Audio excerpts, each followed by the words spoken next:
I actually believe that informed adults who make a decision to use cannabis should be able to do so because that's in principle with living in a free and open society. However, just because something is legal, like cigarettes, for example, or handguns, doesn't necessarily mean that it's safe or that it's for everybody. And finally, that although I'm a university professor, I'm speaking my own mind, and these views that I'll share are my own and not necessarily shared by my university. So with those out of the way, I want to tell you how I got into talking about cannabis risks and side effects. Basically, it's because I'm a psychiatrist, because I treat people that have the kinds of depressions or anxiety disorders or psychotic disorders that aren't getting better with treatment that ought to work. And it's quite common in this line of work that I meet many of the casualties of cannabis use. Like Heidi said, when she and Kirk were younger, there was no information that was published about cannabis side effects and risks. Today, there's actually a volume of it, but it's largely suppressed. And to the point that a national survey from last year showed that about half of adults, when asked, is it possible that marijuana has any potentially negative, potentially dangerous side effects? Half of them said no, making it on average viewed as more safe than aspirin. And then a recent study of youth between 16 and 19 years old showed that 2/3 of that demographic said that they don't think cannabis poses any potential serious risk. And it would be nice if the universe worked that way, but the usual way that things go is that you don't get something for nothing. You don't have the possibility of some people ingesting a drug that gives them great benefit or great relaxation or medical uses. You can't have something that actually gives benefit and comes risk-free. And that's because medicines are drugs, to be clear. Medicines are just a kind of drug that we use therapeutically, but they're the same game. Drugs are chemicals that have shapes that resemble the shapes of molecules that our own body uses to do its business of living. Drugs and medicines are chemicals which can literally interact with the machinery of life. And drugs that are psychotropically active, THC, for example, active ingredient of cannabis, drugs that are psychotropically active can interact with the machinery of the brain and affect mood, thought, and behavior. So, I mean, I'm telling you what you already know, but I think it's worthwhile to say it out loud because there's so little discussion about risk. Anything that's strong enough to change mood, thought, or behavior, or powerful enough to fight disease is more than powerful to cause some pretty devastating side effects for at least some people who use it. Let me now explain exactly what THC does, and then it will become obvious to you that this is actually a very potent, active, and potentially dangerous substance. So THC, as I think folks know, is the main active ingredient of cannabis. It's what makes cannabis more interesting to human beings than, say, celery. THC is a drug. THC is active pharmacologically because it is shaped like and mimics the actions of a substance called anandamide. Anandamide is something that our brain makes, actually our body makes, and anandamide functions as an on switch for a kind of protein called CB receptor. So the CB receptor is located throughout the body and throughout the brain. The illustrations here show sites where you see CB receptors in the body, and here's an illustration showing the areas of the brain known to contain CB receptors, dense quantities of CB receptors.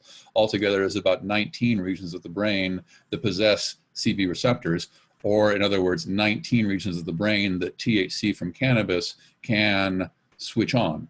And when you have something that has widespread distribution, you have many opportunities for potentially good things and many opportunities for potentially awful things.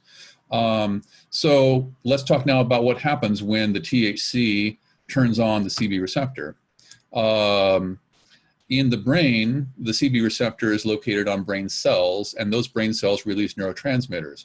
Neurotransmitters are chemical signals that nerve cells use to communicate with each other, and when they release them, they turn the activity of the receiving cell up or down. So they can be inhibitory or excitatory, on or off switches. So one drug, THC, acting at the CB receptor has a lot of different actions. It can decrease the release of a neurotransmitter called glutamate, decrease the one called GABA. It can either increase or decrease dopamine output depending upon if this is, new exposure or long-term use. And data show that with long-term use, it reduces the levels of serotonin. Let me walk you through each one of these things. Glutamate.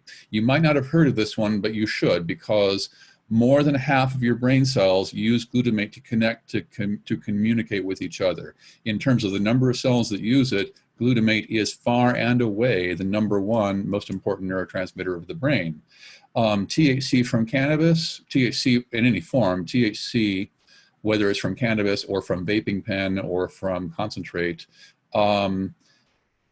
almost immediately reduces the output of glutamate from cells.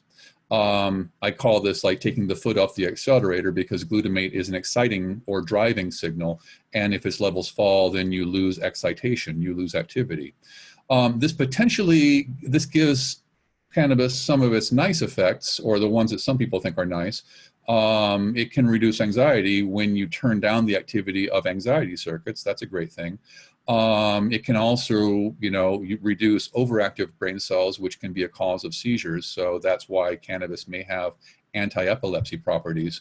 But also glutamate is primarily involved in circuits that generate perceptions. Perceptions like sight, sense, sight, touch, sound, and so forth. And when you mess with glutamate in perception circuits, you have misperceptions, and misperceptions are the building block of psychosis.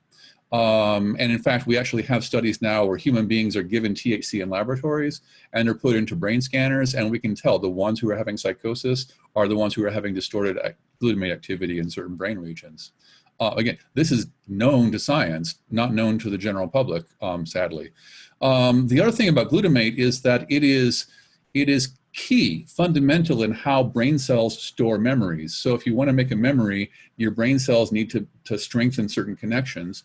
And glutamate is a strengthening connection signal.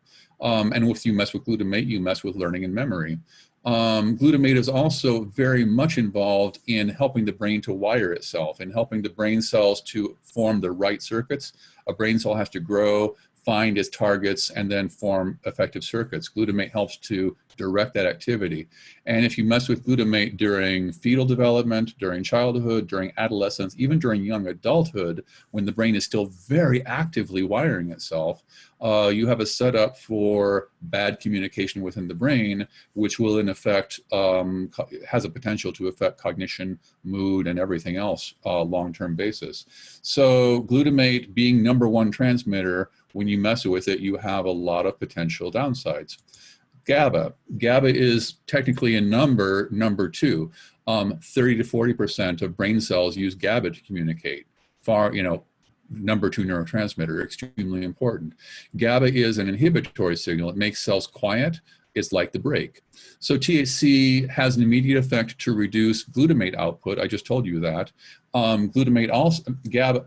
THC also has an immediate action to suppress the output of GABA, taking the foot off the brake. So I told you about if you can take the foot off the gas pedal on the anxiety circuit, that can relieve anxiety. But what if those anxiety circuits are governed by GABA? What if they're under brake control at the moment that a person takes THC? Take the foot off the brake, light up and rev up the anxiety circuits, and you have a recipe for panic attacks and anxiety attacks, which are extremely common side effects of cannabis. And we'll leave it at that. With GABA. Dopamine gets used a lot in common language, so you've probably heard of dopamine. Dopamine is a signal for importance. It's a signal for reward. It's involved in pleasure circuits. So THC has a short-term immediate effect to create surges of dopamine, which create reward, create pleasure, and maybe make it a pleasant experience. However, this following is extremely well known, when dopamine surges too high, then people begin to experience paranoia and hallucinations. So this is a setup for psychosis. We also know that with long-term use, dopamine levels fall. Dopamine, the brain becomes less active and less able to release dopamine. And because dopamine is a signal for drive and concentration, ambition, reward, then with long-term cannabis use and decreasing dopamine output, you have a setup for decreased motivation, decreased energy, and mood disturbances. So that's how that plays out. We also have, it's less well studied, but the studies that do exist are frankly very alarming. Oh, let me go back. One thing I forgot to mention, dopamine being a reward molecule also is involved in addiction processes. Every drug that is known to be addictive releases dopamine in pleasure circuits. Cannabis has been shown to do that. The rate of addiction from cannabis use ranges between 8% to 20%. Those are the estimates of people that have substance use disorders related to cannabis. And the higher numbers, the 20% risk, basically those are the numbers that apply when cannabis use has begun during teen years. So if I, as an old man, start using cannabis today, my substance use disorder or addiction risk is like 8 to 10%. If you, as a teenager or early adult, begin to use cannabis, your risk is closer to 20% with repeated exposure. So moving forward with serotonin. Serotonin is linked to anxiety and depression and mood. And we have very concerning animal studies that show that long-term exposure to THC makes the brain less able to make serotonin. And this can explain why study after study after study shows that an association between cannabis use during early life and later risk of depression diagnosis and an increased risk of suicide. So that's the fundamentals of how cannabis works, so you can understand side effect risks. Real world data, actual cannabis consumers, survey after survey after survey has been done asking people to use cannabis. What have you done? What's it do that's been nice? What does it do that's been unnice? And these are some summaries of those surveys. We're looking at results from about 3,000 consumers. And we can say from these numbers, side effects are common. There's hallucinations, there's paranoia at 50%, concentration problems, cognitive problems, mood disturbance. These are all in line with the neurochemical actions that I've just explained to you. Here's another real world survey of cannabis consumers in New Zealand. And the amazing statistic from this is that, again, they didn't try to lead people. They didn't try to say, we have an agenda, tell us bad things. They just asked, tell us if this ever happened to you. And 22%, 1 in 5, said that it caused them at some point to have anxiety or panic. 15% said that it caused them to have psychosis. Another way to look at real world side effect risk is to simply look at clinical studies that have been reviewed by the FDA. Maybe not a lot of people realize this, but THC, any doctor in America can prescribe it. It's an approved drug. And as an approved pharmaceutical drug, it had to undergo rigorous clinical testing, which gives us very good data about side effect risks. So if you simply look up the prescribing information on the FDA website, you'll see mood disturbance, psychosis, cognitive disturbance, coordination problems. Little known fact, it raises blood pressure and pulse, which can be dangerous for people that have fragile hearts or fragile blood vessels. Paradoxically, it can actually make seizures more likely. That's the fact, that's related to the suppression of the GABA, taking the foot off the brake. And also, this is an increasingly large problem because a teenager beginning cannabis use ultimately faces a 20% risk or likelihood of becoming a regular user. And regular long-term users of cannabis can wind up getting this horrid condition called cannabinoid hyperemesis syndrome, where you vomit nonstop, and it can actually be life-threatening for electrolyte disturbances. And further, independent, in other words, not attached to pharmaceutical industry, not attached to cannabis industry, not attached to any kind of anti-cannabis lobby, independent scientific organization like one of the best ones in the world, National Academies of Science, Engineering, and Medicine, surveyed 10,000 studies. They published the results in 2017. You can read it for free. Here's the key points. These are side effects which are deemed to have substantial level of evidence to support them. Substantial evidence mean many findings from good quality studies with very few or no credible opposing findings. Check it out. Addiction risk, I said 8 to 20%. Psychosis risk, you get 3-fold to 7-fold. You get between 3% and 20% risk of psychosis from acute use for short-term use, and schizophrenia Risk of a diagnosis of schizophrenia later in life is about 3 times to 7 times higher than people who don't use cannabis. It doubles the likelihood that a mother who's using cannabis during pregnancy will give birth to a kid who is 5.5 pounds or less, and it's bad for the lungs if you smoke it.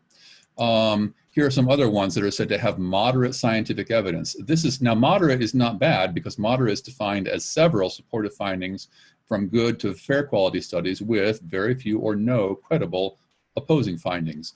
And again, you see cognitive problems, mood problems, suicide risk. Actually, some estimates of suicide risk say that it rises by 3-fold in people who have used cannabis, anxiety disorders, negative impacts on schizophrenia, and also, interestingly, there's a higher risk that a person who's using cannabis ultimately will develop some other addiction during some point in their life. So, I hope I've explained to you now enough about how cannabis works so that you can understand that all of those side effects from scientifically credible methods are real. And given that, I just want to say it's positioned as kind of a wonder drug, like a safe natural medicine with no side effects. That's just not right. It does work for some people and they really like it. Others really hate it. And for some people, it is just disastrous. Trust me, because I see them in my practice.